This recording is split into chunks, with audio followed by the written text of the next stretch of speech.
Welcome to Veterans Forum, a program by veterans, about veterans, and for veterans and their families. I'm your co-host, Bob West, with Ray Chattery and Jerry Devlin. Our goal is to provide important information to you and your family about legislation, benefits, support, and activities that are available to you and your family by interviewing leaders in our community. Jerry, who do we have with us tonight? We're really very fortunate to have with us Jerry George, who is the Commandant of the Free State Detachment. He's a local educator, highly esteemed in the community, and doing a spectacular job as Commandant of Detachment number 544, which meets the second Wednesday of the month at 7:30 at the DAV Hall on Route 197. Jerry, welcome. And you'll probably notice that I have my hat on. It's going to be a dual show, and I'm going to talk about the local Bowie VFW as I am the current commander. So Jerry, welcome. So tell us more about the Marine Corps detachment here in Bowie. Well, the Marine Corps League detachment in Bowie is the Free State Detachment, number 544. As Jerry said, we meet the second Wednesday of the month at 7:30 at the DAV. We are involved in the community in a number of different ways. The mission of the Marine Corps League has a number of different facets to us. The very basic thing we do is get together and have business meetings and socialize, but we do a lot more than that too. Right now we're coming up on our 236th birthday. The Marine Corps was born 10 November 1775, and we celebrate our birthday every year. This year we're very privileged at Free State. We've got the National Executive Director of the Marine Corps League, the National Commandant of the Marine Corps League are going to be our guests of honor. Then we have several officers from other divisions of the League coming in as our guests as well. So it's going to be very nice. In the Marine Corps, every year on November 10th, they read the or at a birthday ball somewhere around November 10th, they read General Order from General Lejeune back in the 1920s, and it's just tradition. This is read every year, so we'll read that. We'll do a traditional cake cutting ceremony from which you cut the cake, and the first piece goes to the oldest Marine present, the next piece goes to the youngest Marine present. It's ceremonial things, passing the torch and all that. Some other things we do locally, we're involved in the Toys for Tots program. We have, we're involved in a number of things in partnership with the DAV. There's an annual Children's Christmas party held over there, and if you were to go to that, you would probably recognize the Santa Claus, but the children don't. Last year was me. It's usually Tony Begenwald, and I assume he'll do it again this year. We also participate very heavily in the Memorial Day Parade. We always have a presence there. We are active at all of the city veterans functions. You will usually see a red jacket or a red cover there. So we're pretty busy. The other thing that the Marine Corps League, and especially Free State Detachment, is very, very heavily involved in is the Marine Corps League. I don't want to call it a charity. It's a support program for wounded Marines. It's called Marines Helping Marines. The Marines Helping Marines program is a national program, and we, Free State, we provide support for, during the summer months, a monthly picnic out at Walter Reed National Military Medical Center at Bethesda, it's called now. Once a month we go out there, we take steaks and hamburgers and hot dogs, and we cook for the wounded guys and their families, and we feed pretty much anybody who walks up. It's very well received. We have very good turnout. It's really neat to meet Marines who are a lot younger than I am. But we do that once a month. And then on Christmas Day, we, Free State Detachment is sponsoring for the Marine Corps League this year a dinner on the surgical ward at Bethesda. And so we do that every year. Members of our detachment visit the hospital at least once a week. Right now we're actually limited to once a week because of the combining of the two centers. And so we're heavily involved in things like that. And it's a good organization. We've actually got 130 members, Ray? Roughly 130 members on the books. We generally don't get as many at meetings. I'd love to see more turnout at meetings. I'd love to hear from any Marines in the area who aren't in the Marine Corps League. Well, that's a good point. How do you become a member of the Marine Corps League? Well, the qualifications for a regular membership are you are an honorably discharged Marine or Fleet Naval Corpsman, a Fleet Corpsman, a Corpsman, who served with the Marines. We also have associate members, and the qualifications for that are basically you're interested in supporting the Marine Corps League. Either way, somebody could contact me or either of your other two hosts here. They're both very active in the league. Jerry Devlin is on the board of directors for the Marine Corps League Foundation, which I'll let him explain. And Ray has been an officer of some sort in the detachment, I think, since it was formed. I'm a charter commandant. Charter commandant, there you go. So they're very active. We're all fairly active in the detachment. So Jerry, why don't you tell us about the foundation? Well, the foundation, where the Marine Corps, the Marines Helping Wounded Marines program, is designed for those people who are immediately injured in the conflicts in the Middle East. The Marine Corps League Foundation has a somewhat broader mandate. We provide help to Marines and former Marines, if they're, anyone who served in the Marine Corps who has a serious problem. Recently, we just awarded $1,000 as our limit. We had one of our members had a personal tragedy in the family, and which cost him, and his wife thousands and thousands of dollars. And we've just approved a grant of him. But we have tornado victims and flood victims, and just Marines who've had, had something bad happen to them, that we can help them. And again, we don't have that much money, so we have to limit our contributions to $1,000. And where anybody who's interested in donating, just let me know, and I'll give you the address to donate to. Also this week is the 347th anniversary of the founding of the British Royal Marines, and both Ray and I are members of the Royal Marine Association. So they celebrate their birthday in October. And then I might add, too, to all the Marines who might be listening to this, if you haven't been a member of Free State Detachment or haven't been a member of the Marine Corps League, you might give us a call about the Marine Corps anniversary, which is November 10th. We're having a dinner at the DAV. It'll be November 9th, which is our meeting place. And we're really honored. The National Executive Director, Mike Bloom, is going to be the guest speaker.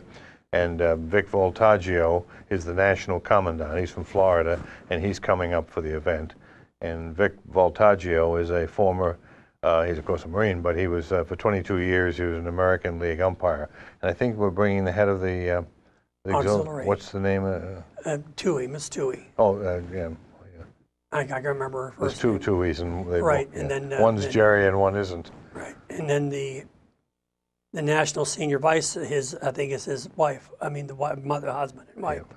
John Tui, Right. Jim Tui. Right. Jim Tui, yes. There's two Tui brothers, and their wives have both been active, and it's one is Jim and one is John, and one's name is Jerry and one's name isn't. Okay. So, Ray, why don't you tell us a little bit about the Veterans Day ceremony we're going to have over at Veterans Park? Okay.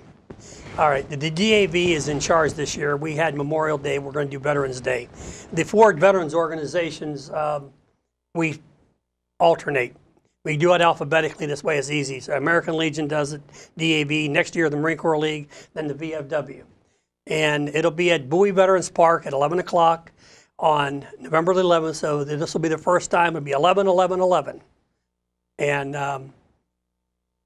right now we're still working on a Backup plan? inclement weather plan. Hopefully, the Lord is listening to us, and He's going to put a telegram in for a nice day that day, so we don't have to worry about it. The last couple of years, it's been almost as nice on Veterans Day as it's been on Memorial Day. But then we plan to have a luncheon at the DAV afterwards. And way back when, in the early 80s, there was only two organizations, the DAV and American Legion. And they asked me to be the guest speaker. And there was 5 reads and about 25 people there. And half of them were the local legislators. Now we have 37 reads and close to 300 people to attend. So it has really grown. Of course, we now have the 4 veterans organizations, since the Marine Corps League and the VFW has chartered since the early 80s. We won't be satisfied until everyone in Bowie attends. Right. It's a great historic event, and it's one of those things people ought to bring the kids and grandkids and show them what a great country this really is, and pay tribute to those people who made sacrifices above and beyond. Right. Mm-hmm. That's important. And let me give you some information currently about Bowie Memorial Post 8665 of the VFW. We meet always the first Thursday of the month at 7:30, and we meet at the DAV post on 197, just like the Marine Corps League does. And we have 150 members currently, and of course, like everybody else, we need more members. And if you've been in a combat zone, stop by, and we'd be more than happy to talk to you about it. But I'm sure as a veteran, you're going to be eligible for one of our veterans organizations. The programs that we have coming up, our national programs, are for children. And we have two. We have Patriot Pen, and we have Voice of Democracy. And we would really like to get more participation by the young people. These are scholarship programs for these young people for essays. For the Patriot Pen program, which is for the 6th, 7th, and 8th graders, it's a written essay. The title is, Are You Proud of Your Country? And the essays are due by the 1st of November, and they're due to the local post. Now, all you have to do is be in the 6th, 7th, or 8th grade. It could be in a public school, private school, you could be homeschooled. And if you just contact us, and you'll see the numbers later on in the program of the VFW, we'd be more than happy to put you in contact with the chairman. Now, for the older people, 9th, 10th, 11th, and 12th grade, their essay contest is their pride in serving. And not only is it a written essay, but it's also spoken. And we don't get very many people young people to participate in Bowie. Now, for the Patriot Pen program, Crofton Middle School, we get about 200 essays in, which is fabulous. We get none from the middle schools in Bowie. And Voice of Democracy, we hardly get anyone to participate. And to just give you a little bit of an idea, almost $3 million in scholarships were given out last year in these contests. The top prize is $30,000 for the Voice of Democracy and $16,000 to the Patriot Pen program. That's quite a bit of money. Now, we are very active here in Bowie in both of these programs. And the other programs we also have are the Fireman EMS of the Year and Teacher of the Year, as well as Policeman of the Year. And we always get candidates for these programs too. So it's more than just meeting fellow comrades, it's also supporting the community and recognizing some of the other leaders in the community that help us as part of our safety programs. And again, we would be more than happy to see you at one of our regular meetings. Just stop by the DAV or even the American Legion and find out more about the benefits and programs that are available to you. And as Ray said, we're going to participate also in the upcoming Memorial Day program. The Toys for Tots program is really big for December. So I know you have a number of places around Bowie that actually you can deposit your toys. So Jerry, do you want to tell us a little bit more about that? Well, the Toys for Tots program, locally there are drop-offs at the DAV. There are a couple of drop-offs there's one going to be at Bowie High School this year. There's going to be one at the Bowie Center for the Performing Arts, which will be right outside my office door, as a matter of fact. The American Legion. The American Legion. The American Legion is very, very active in that program. Yeah, they had it up. Right. For us. Right, and then the local recruiters will also be heavily involved in that. So that's a good program. That's a very good program. They make sure that as many children as possible have at least one toy under the tree on Christmas Day. Mm-hmm. And yeah, that's extremely important. And I think what you'll also find out as you get involved with our service organizations is all four of us work very well together. Some of us are multiple members in different of the organizations. Ray, I know in coming up for Halloween, there's a Halloween party for some of the kids, and that's going to be over at the Legion. But the DAV is going to have a Christmas party yes, too. On Saturday, December the 10th from 2 to 5.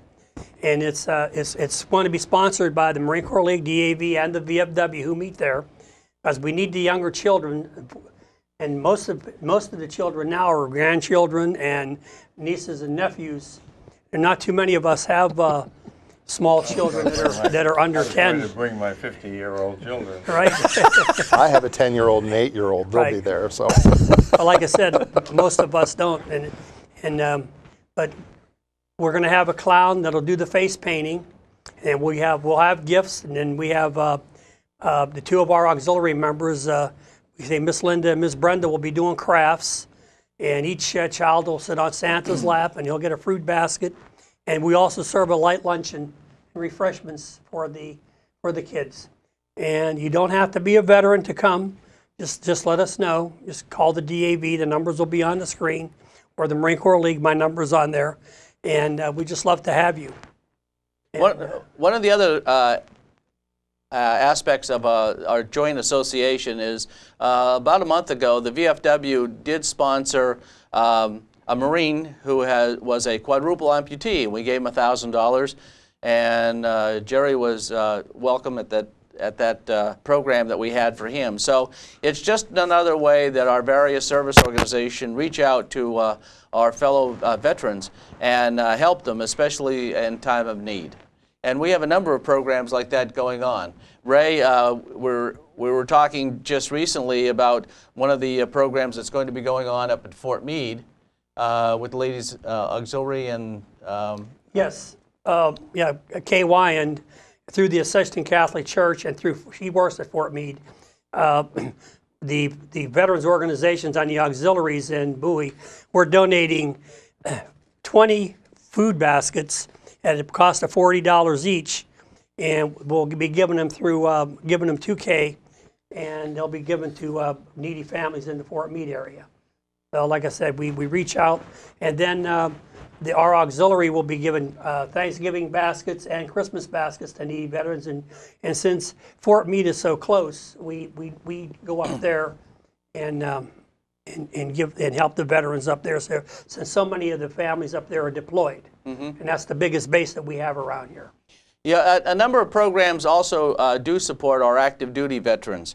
In the VFW, we have Operation Uplink, where we give out calling cards so that family members or even active duty members can call home and talk to the loved one overseas.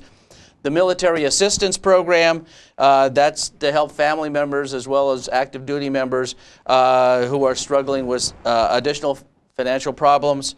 And also, this is one of the areas I think we're all trying to improve, and that is our contact with female veterans.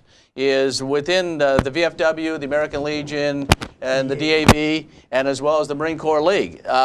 We recognize the huge contribution now that women are now playing in our military. And you might want to tell us a little bit, Jerry, about the female Marines that can be members. Well, first of all, they're not female Marines anymore. That term is Everybody's a abolished. Marine now. No former Marines, no female Marines, And we won't no use woman that other Marines. term either. Yeah, They're okay. all we're all Marines now. Some of us are younger than others. Some of us are more active than others. The Marine Corps actually has a long history of women serving. It goes back to, I believe, the first, back then they were women Marines. I believe her name was Opha May Lockett, if I remember my basic history. And she goes back to, I want to say, the 1920s. Maybe before that. And as we've come up through the ages, women have become more and more involved in the Marine Corps. Right now, we have many women attached to every unit that's deployed in Afghanistan. They form a unit called I want to say it's Female Engagement Team. And what they do is they go in and they talk to Muslim women who are, by tradition and custom, not allowed to talk to men outside of a household. And so the female engagement teams go in and try and win hearts and minds of the local women. It's a very, very effective program. Works very well for the Marine Corps and the other boots on the ground in Afghanistan. So in terms of the Marine Corps League, locally, we don't have that many women members, and I would certainly like to see that increase. Absolutely certain that there are former women Marines, if I can use the forbidden terms now, in the area, and we'd love to have them reach out to us. Well, and I think that's pretty important because all of our organizations would really encourage women who are veterans to come by and find out what's available to you, and how we can also do a better job in reaching out to the female veterans that we have within our community. One nice thing was, a nice compliment was paid to our organization is the one lady that came to the VFW, and we elected her as an officer right away. And she came up to us and said, you know, this is the first organization that I've been to where I was really welcome. And then we have a female chaplain at the DAV right now, and whenever she came in as being commander there, I walked up to her and I says, we would really like for you to get involved. Would you consider becoming our chaplain? And it was right around election time, and she said, I'd love to. And she's done a fantastic job. And unfortunately, some of the the female Marines that we had, they're not, they're just not, they've moved away or they're not active anymore. But a lot of the women military who have gotten out, they are veterans. There's no distinction. You serve in the military and you get out, you are a veteran. And that is a non-generic term. They rate just as much benefits as the men. And remember when Dennis Smith was here? You know, they're making a new women's wing, and they're really getting into a lot of more of the women's health issues at the North Green Street in Baltimore now, or Green Street up in Baltimore at the VA. So they're really reaching out. In fact, when I became state commander of the DAV back in '94, well, actually 95, 96 time frame, my first official act is I formed the Women Veterans Committee for the DAV. I mean, that's going to be what, 16, 17 years ago, and it's been very active ever since. So we do see the importance that the women have played, and the DAV was very instrumental in changing their bylaws. And because at one time you had to be a combat, of course, way back in the early days, you know, women couldn't serve in combat, and they deleted combat. So of course that opened it up for everybody who was injured, regardless of where they were injured, that made them eligible for the DAV. Oh, yeah, we'd like very much to get rid of the image that veterans organizations is nothing but a bunch of old white guys. The door is very much open to African American members. We'd like to build our strength there, and Latino members, or any ethnic group. And sometimes they really, some remarkable people have come through all of the veterans organizations who had some trepidations at first, thinking that they were joining an organization of just old white guys. Yeah. Now, one thing about the DAV and American Legion are the only two that have the homes or the bars, but it's the money from the bar that generates the revenue for these service programs. That's right, and that actually also gets into keeping the benefits that you have earned. One of the latest programs that came out from our national commander, Richard Eubanks, is called the 10 for 10 program. Basically, as veterans, you've earned these benefits, but it seems Congress's intent and is making proposals to cut some of these benefits. And let me outline what these benefits currently are. There's an idea to increase health care premiums for military retirees on TRICARE. Increase pharmaceutical fees for troops, families, and retirees. Eliminate presumptive service-connected conditions for all disabled and ill veterans. Lock out increased fees for Department of Veterans Affairs priority groups 7 and 8. 7 or 8 are veterans who served but didn't initially come out with a service-connected disability. Reduced cost of living allowances. Freeze military pay. End government subsidies to military commissaries. Eliminate Department of Defense elementary schools stateside. Eliminate the 20-year military retirement plan, and eliminate the DoD tuition reimbursement programs for service members. And each one of these have been proposed for cutting as part of the Gang of 12 Super Congress Committee on addressing the debt. Now, I know the Marine Corps League and the VFW is very active in the Joint Veterans Committee here in Maryland. And Jerry, you might want to tell us a little bit about some of the legislation that we're kind of pushing. The Joint Veterans Committee really exists to support legislation pending in the state legislature in Annapolis. And our two priorities remain this year: increasing the amount of veterans' pensions as a 20-year career man, career men and women, that their pensions, the first 5,000 is now exempt from state income tax, and we're trying to increase that. And the other one is kind of caught in controversy where it shouldn't. We would like to have in the veterans' homes, which the American Legion here in town and the DAV have, the same privilege that they have on the Eastern Shore. The 9 counties of the Eastern Shore, veterans posts are allowed to have up to 5 slot machines. And we're not caught in this larger argument of public policy, because our slot machines would be limited to members of our organizations and guests. It doesn't deal with the general public. And these funds would be very, very valuable in providing services to veterans. Chapter 7 of the DAV has been particularly generous in contributions, because we do have a bar and it does make some money. And we support all kinds of disabled American veterans, both in Maryland and across the nation. But we'd like to increase what we do, and that's why the slot machine bill is so important. We've been getting a lot of help from Delegate Geraldine Valentino Smith and Senator Doug Peters. Last year, the slots bill, which was sponsored by Senator Peters, with the help of Senate President Miller, it got through the Senate, but it bogged down in the House the last day, so we'll be pushing on that. And then all other veterans bills, as they come in, we will look at them and take a position. Generally, I testify on most veterans bills that come up, and I've been doing it for many years. Yeah, one thing, Jerry has been voted in as vice chairman for the Marine Corps League for the Joint Veterans this year, and next year he'll be the chairman. And I'm a past chairman, and I've been secretary since 1993. So, as I say, and we meet at the DAV the third Wednesday of the month, 7:30, from September through March. And then we have our Veteran of the Year banquet. And I see our time's almost up, Bob, so I'll turn it back over to you. Yes, it's hard to believe the 30 minutes went by. I want to thank you for watching Veterans Forum, and we want to thank Jerry George, the Commandant of the local Marine Corps detachment. And I want to thank you for watching as the Commander of the Bowie Memorial Post 8065 of Veterans of Foreign Wars. We hope you've enjoyed the program and learned information useful to you and your family.